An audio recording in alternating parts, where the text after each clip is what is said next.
Hi, everybody. Welcome to week 11. I just want to make a quick video to talk a little bit about details of the final project before you submit. So I'm going to go ahead and share my screen and go over where you're going to submit and this week's module. So week 11, this is this week's module. This is the last week before finals week.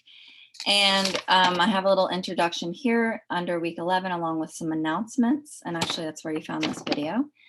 And here is where you're going to submit part one of your final project. If you remember, there's two parts of your final project. You're going to make a poster, a video, or a presentation, and then you're going to do a brief write-up. So under the final project submission here, everything in here you've seen before, but I wanted to show you that at the bottom there is a rubric. So if you look at the rubric here, there are 4 criteria that you will be graded on for a total of 25 points for this portion of the final project.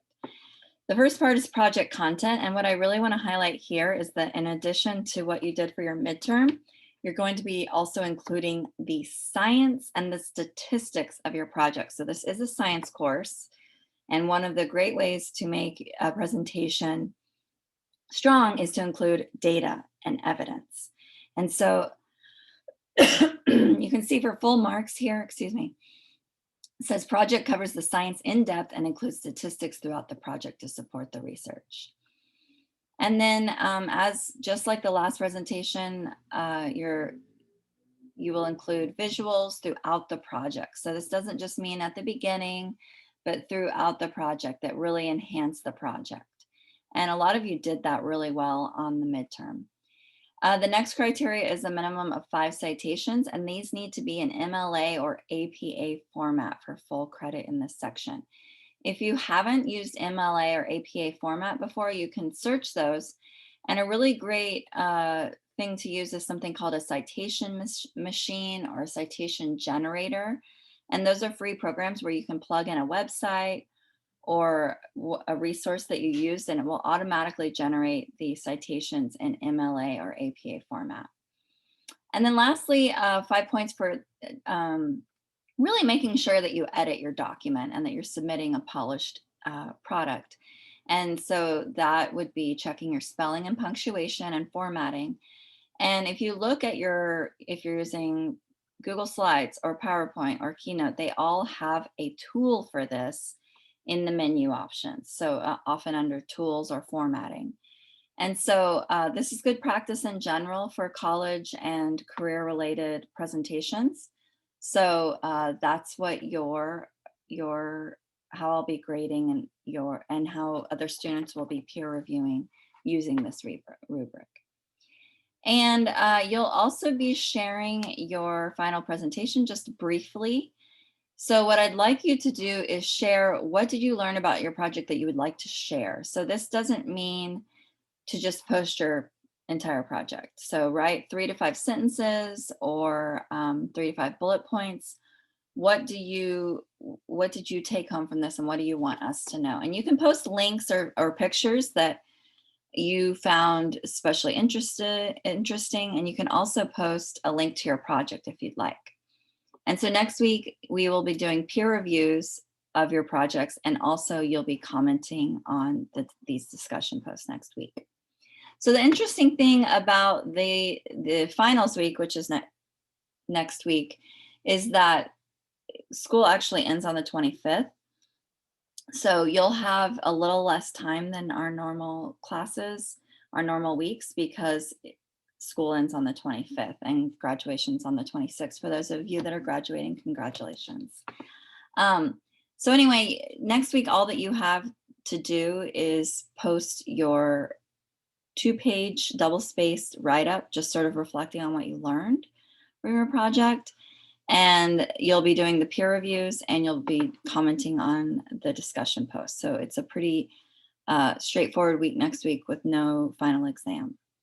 The last thing I wanted to say is to just check, if you haven't already, go back to the midterm and check the feedback from your classmates, because there's excellent feedback there for how to improve your projects. So some of you did stellar professional level presentations, and you mostly got folks that said, I don't know what to say to give you feedback. This is great. And some of you got some really great feedback on how to improve. And in general, that's what I'm hoping that you get out of the peer review process, is not only this idea that students can really explore in depth your project, which is what I think is really valuable, but also that you are hearing from other students some potential ways to improve your future work. So that is a little bit about this week. I also wanted to just make a brief comment on some of the reflections that I've been reading, which is, sometimes it's challenging to learn about environmental issues and their effect on people and wildlife and the environment. And I just want to acknowledge that. And I also want to point out that for me, I've had times where I felt really overwhelmed by things like climate change or environmental justice, really environmental racism, or different species response to environmental degradation, and it can be really overwhelming. And so I just wanted to say that one of the great ways to overcome this is through some form of action, and that looks different for everybody. It might be reading a book, it might be volunteering for an organization for a cause that you care about.